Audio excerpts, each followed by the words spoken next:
Jane Farnham of Great British Speakers, and I'm here today chatting with the amazing motivational speaker, Alison Edgar. Hi, Alison. Thanks for joining us. How are you?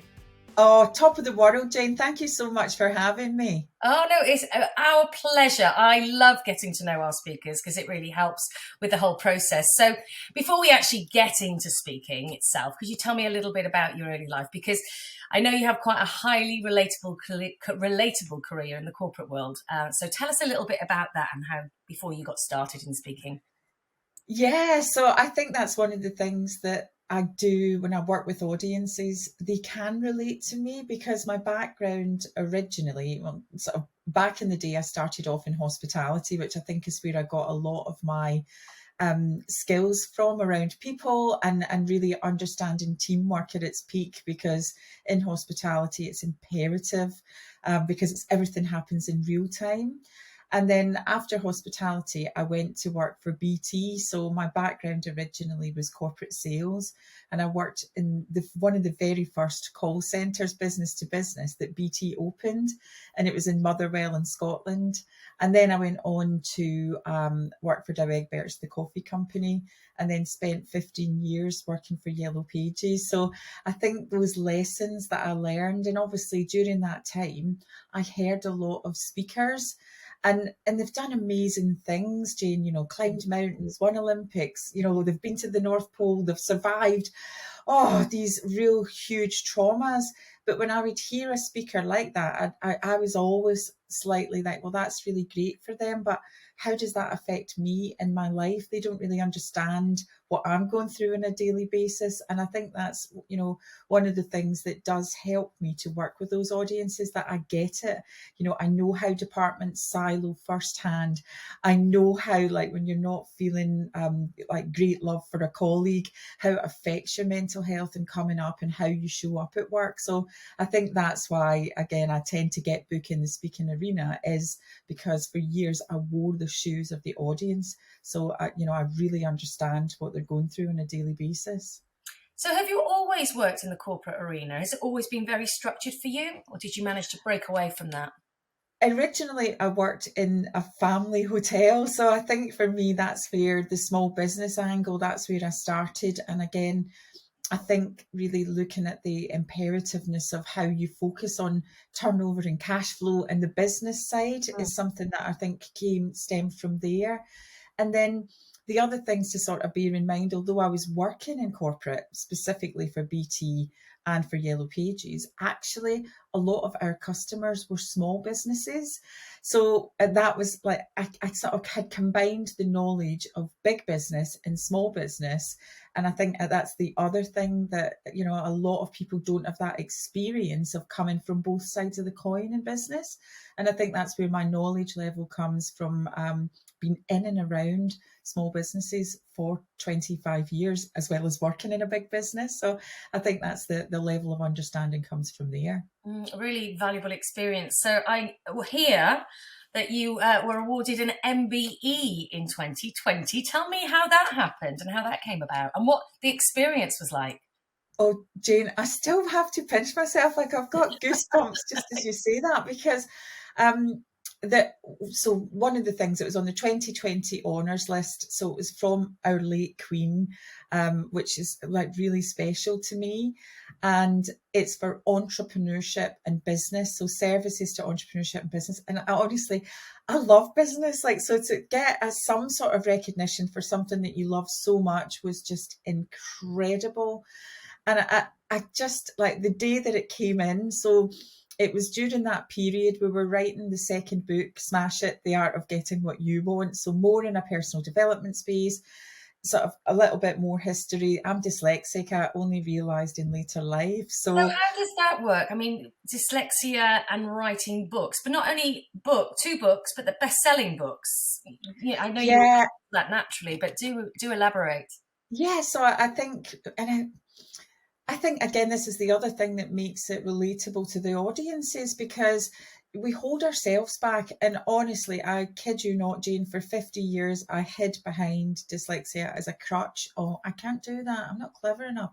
I can't spell. I can't read. I can write. And then really like one day I said, right, this is it.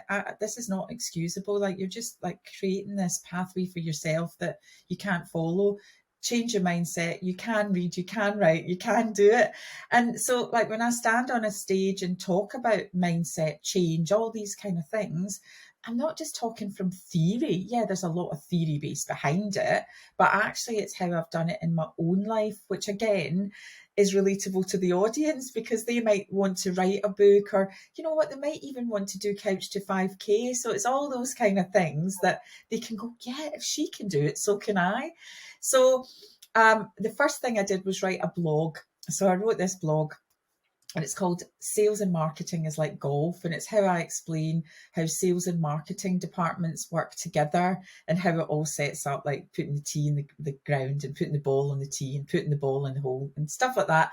And I put it out on LinkedIn, and my team had checked it, but they don't, they check it for grammar errors rather than content errors or whatever, because a lot of the stuff I speak from my heart and my passion. Anyway, this little blog went a bit mad. People loved it and they're like, that's really relatable. And I think this is, again, with the dyslexia, I used it as a weakness for years, but actually I'm really creative and I can translate things that are quite confusing into language that other people can relate to. And that's where they go, oh yeah, I understand that now. I didn't really understand that before. So the book's sort of the first one, and it's scary. Coming out of your comfort zone is scary. And there was this paranoia that I had, like the catastrophizing. Oh, what happens if I write this and nobody reads it? Oh, but what happens if they read it and they think it's rubbish? That again, like, and it's those are the things that, when you do things differently, that it does, you're holding yourself back. So I sucked it up, put the book out there. It was a number one around the world. They've translated it into Danish. It was a W.H. Smith top 10 business book. It was voted by The Independent, one of the top business books written by a woman in 2019. So again, if you don't go out your comfort zone to do things, you never experience that magic. And again, I think coming from a sales background, another thing that, I've had to work in throughout my life is that fear of rejection, overcoming rejection, and really focusing on the things that I can control, not what other people think about me or what I write. So, and again, I think that's something in the audiences, in corporate audiences, there are a lot of people who are really struggling with that. And you were talking about sort of, sports people or people who have had these great achievements, and, they talk about resilience, but there's resilience in everyday living, and it's that bounce back ability. I worked as a presenter for the best part of 20 years. I mean, I've got a folder upstairs, probably that thick, of rejection letters, from every walk of life. People, and I look at them and I kind of go, and I still kept going. I still worked, had a really successful career for 20 years. And, it's that, well, I call it bounce back ability because I just think you're able to, you might fall for a little while, 24 hours, but it's that ability to get back up on your feet and go, right, okay, well, today's a different day. I'm going to do this today. And it's little baby steps. And those are relatable, and you have that. So and it's relatable to the audience rather than climbing a mountain, which not many people do. As amazing as it is, and as heroic as it is something that I love what you just said there, though, about that. It takes a wee while to get over that rejection, and I think that is so true. Time. Yeah, and I think sometimes people think, oh, she's the role model. She doesn't suffer from that. She doesn't.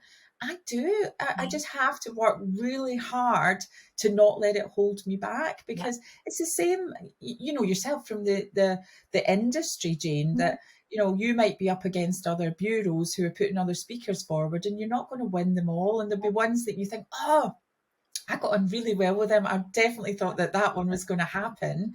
And it'll be some sort of form of feedback that you thought, oh, I can't believe that. I really wanted that. But again, it's the length of time you allow to fester, because sometimes people fester on that for a long time and they're not then, pushing themselves forward to be able to find the next one, because they're still harboring on the one that they've lost. And I Yeah, think it's natural. It's the grief cycle, really, isn't it? And it's how long does it absolutely. take you to get back through? But But then I think, we're not taught that, are we, as children? I mean, this no, is just, I've got 3 young boys, and I just think every day, all I want to teach them are life skills and yeah, tools that I don't think I was aware of when I was brought up by my parents. Bless them. I mean, they just didn't. They weren't aware of them themselves. yeah. And you just, it's that ability to get back on your feet. And every single day is not going to be easy, but it's working through that and working hard and maintaining your integrity throughout it all. Because I do kind of believe in a bit of karma as well. So you then moved in to do a little bit of media, didn't you? Tell me about your media career. Yeah, so it's sort of bizarre. These sort of things just happen, and coming back, this is all sort of happening about the same time as the first book, and it kind of created just a little bit of a buzz. And I think from a branding perspective, from a personal brand perspective, like I do share stuff on LinkedIn. I'm very good at like getting the press releases out. I'm good at growing the profile, but again, a lot of that comes back to purpose. Jane. That so to me, like I don't want to be famous, right? So I don't want to be on like I'm a Celebrity or any reality TV show, because that's that's not the direction I come from. I come from the business Yeah. space. But the thing with it is, the second book, Smash It, The Art of Getting What You Want, is more in the personal development space. And honestly, people that have read it, they love it. It's changed Mm. people's lives, right? And I don't take that lightly or jokingly, but that's the feedback that I get. Oh, I know. So Great. it's, but if people don't know who I am, I can't help them. So Mm. it's my duty to be in the media so that my profile is raised, so that people are aware of what I do and the books, and so that I can help them. So the first sort of break, for lack of a better word, was a few years ago, and BBC Breakfast were running it was when Steph McGovern was still doing the Oh, yeah. business talks, and they were running a little session in Bristol around politics and government and things, and they were looking to speak to small business owners, which I am. So they kind of found me because I'd won an award in Bristol. And then I did this thing on the media, and they said, "Oh, you're good. Can you come back?" And I'm like, "Yeah, when do you want me? Here's my diary." And again, from your media background, that's where if it's that opportunity's there, you Yeah. just literally say yes and you make the things happen around it. So I went up to Salford and I did a session up there. And then it ended up that I had managed to then get on another sofa with just me and Dan Walker and I think Steph. And again, I was like one of the experts in that field. So and again, I think it's about building your resume, isn't it? From your media background, that once you've got a few little blocks in, you've got evidence. And I think this is the thing, a lot of people sort of talk the talk but they don't walk the walk, whereas when you've got your media Mm. walk the walk, people can find it. You're easy to find on Google. And Exactly. then sort of as a result of that, I've done a wee bit of GMB. I've done the Scottish version of Question Time, and I've just done a new Amazon Prime show. So I'm the business mentor, on-screen business mentor for the show. Oh, And I've got another show in, literally I had a call with ITV Studios yesterday. I, fingers crossed, will be commissioned. It's in pilot, be commissioned for a prime time show where I'll be the business advisor and helping the participants in the show. Can't say too much because it's still under a bit of a wrap, but yeah. And I think that's the stuff that I don't really want to be a media person, but from the speaking mm. perspective, Jane, like you will get requests coming in, can I have, and you'll know the names, I'm not going to say them, but A, B, C or D, because they've seen them on some of the high profile business shows or the high profile shows, and it creates a demand. So again, that's the thing, like if you really believe in what you do, and I know I'm a great speaker, I know I get great results for the audience, that it comes back to that it's my duty to do that, so that I can help more people. But I mean, also, if it's something that you enjoy doing, you're generally helping people, then, obviously you're going to do it. But I mean, particularly being, the tenacious person that you are, you naturally gravitate towards things like that anyway. But let's talk about your speaking for a moment then, because that's what we're here to discuss. Tell me about some of the topics, three topics that you cover. So I would say the one that's most in demand is around intrapreneurship. So how this sort of came about, I'm known as the entrepreneur's godmother, right? So that's when I work with small businesses, they know me as the entrepreneur's godmother. And what I did was I had been approached from a large retailer and they said, look, can you do a talk for our team around improving customer service? Mm. And honestly, I think, oh, sometimes the customer service stuff can get quite preachy. It can get quite dull. And I think, as you know, it's about trying to engage as many of the audience members as possible. And sometimes that really does work with the title. If they say, oh, it's somebody's coming in to talk about customer service, like part of the audience are going to be going, well, customer service is great. I don't really need somebody to talk to me about that. And you've lost some of the audience before you even jump on the stage. Yeah. So when I looked at the customer service perspective, when I did all the research, so I did loads of research on, well, what do the top performers do? So what do the top performers do when it comes to customer service, when it comes to sales, when it comes to productivity? And the main thing that I came up with, based again on my own experience and working with other people, was they always felt like it was their own business. They always felt that although they were employed, it felt like really personal, like it was they were running their own business. So when I did the research on that, this is where I came up with intrapreneurship. And I thought, oh, I like that because it really flows. It makes me the expert in the field because it flows between entrepreneurship and intrapreneurship. But I was shocked, like really shocked, to find out the original white paper on intrapreneurship, which was written by Gifford Pinchot III, was written in 1978. Wow. And yet, if you were to do a poll of people to say, like, have you heard of intrapreneurship or how much do you know about it, it would be so low. So again, when it brings through all the aspects of mindset. So I sort of theme it around what would you do if it was your first day? So you know yourself, when you start a new job on the first day, you're excited, you're all like glammed, you're ready. But when you've been in the job for 1,001 days, sometimes that enthusiasm yields. So we look at how you change your mindset, but also around change. Because one of the things large organizations and all organizations are really, change is ongoing. It always has been there.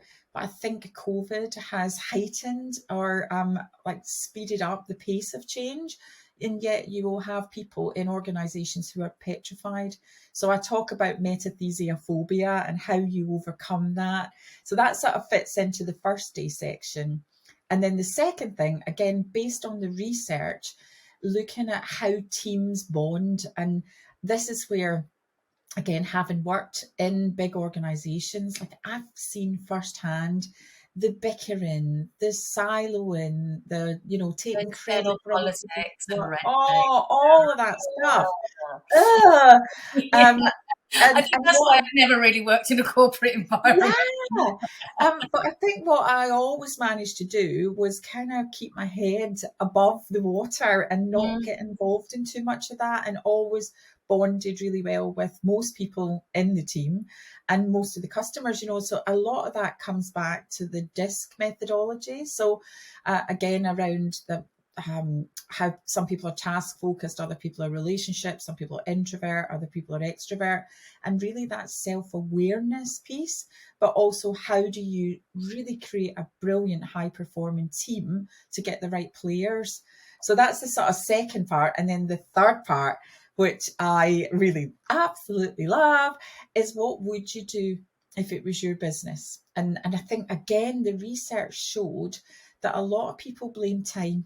Oh, I don't have time for this. I'm too busy. Oh, I can't work. Oh, I don't have time to communicate with this person. But time is the biggest commodity that we have. People think it's cash, but it's not, because COVID taught us one thing specifically: life is short and time is precious. And really maximizing what you get and in a day is so important. So we look at, I took the Eisenhower quadrant, which is urgent, important, not urgent. Again, as a dyslexic, I found that really complicated. How do I explain to other people, this is urgent, important? Oh, this is not. So I've translated it into Alison Edgar's Big Balls. So I talk about basketballs, tennis balls, and ping pong balls, and how you manage your time in the right order.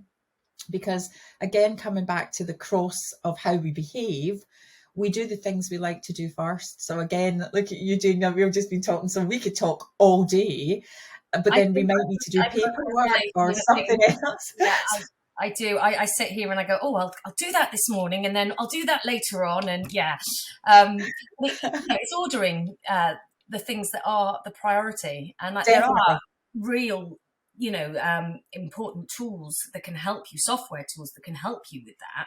I'm hearing throughout as you're talking, there's obviously lots of key takeaways that you're giving to an audience. What would you say the best takeaway is for an audience that you were talking to about entrepreneurship? So we usually end on sort of 3 takeaways, sort of spread throughout the talk and then summarize it at the end. So the first one is, when we talk about entrepreneurship, I actually introduce one of my heroes. I'm reading his book, or I'm listening to his book, and his name is Tony Fadell. And Tony Fadell was actually an employee of Apple. And he invented, him and his team, not just him, the Apple iPod. So the iPod obviously then evolved to the iPhone and changed the way we think. But we associate that with Steve Jobs, who's the entrepreneur. But actually, Tony Fadell's the entrepreneur. So one of the takeaways is think like Tony Fadell, like think outside the box, try and do things differently, think like it's your own business. And then the second one comes back to DISC. And if you look at, like, most people were brought up to treat other people how they want to be treated. And I genuinely believe that you should treat people with respect and value. But when it comes to behaviours, don't treat them how they want to be treated behaviourally. If you think about the pace, the tone, how you address people, there's those kind of things is what makes a great team, when you understand that. And then the third thing comes back to literally time, and that, time is precious. And if you use Alison Edgar's Big Balls, not only does it give you more time, but it helps the communication. Because, coming back to one of the challenges, you'll know this from the briefs, Jane, a lot of it is breakdown in communication. Departments are siloing. And it comes back to the disparity of the balls. So, like, you might need to give somebody some piece of information for a report, and you need to get that done. Maybe you're going on holiday. That's your basketball. But somebody somewhere in the organisation has not given you the information you need, and they're treating your basketball as a ping pong ball. And that's where the communication breaks down. So when they start, and I've been working with Moe Hennessy, so obviously one of the biggest brands in the luxury market. And now they talk about Alison Edgar's Big Balls, which is hilarious, because I'm thinking, are they going to like that? Are they going to get it? And it's changing the game for them as far as communication goes. So I think, like, I usually stick to 3, but as you will know, Jane, it depends on the brief of the client. And I think this is where the best speakers are really, really good at tailoring the delivery and the takeaways to the brief, rather than just telling their story in the way that they want to tell it. Because that's where I think sometimes the impact gets lost, that it's not tailored as much and not using the same phrases that the organisation does. So I think the reason that the feedback that I get is so good, it's not really just about what happens on the stage on the day. It's about what's happened in advance, so that we know that there's no surprises on stage, and we're really making that impact for the audience. Well, I can see what a buzz you get from speaking, and it's a pleasure to have you on the Great British Speakers. And I'm really looking forward to kind of putting you in front of my clients, because, I think you've got lots to offer. So, Alison, thank you so much for your time. It's been so inspiring. I do appreciate it. Oh, thank you so much for having me, Jane. Literally, I have loved it. Thank you. Well, we'll get this podcast out soon, but if you'd like to book Alison and to get your team super motivated, then simply contact myself or Steve on 01753 439 289, or you can email bookings@greatbritishtalent.com.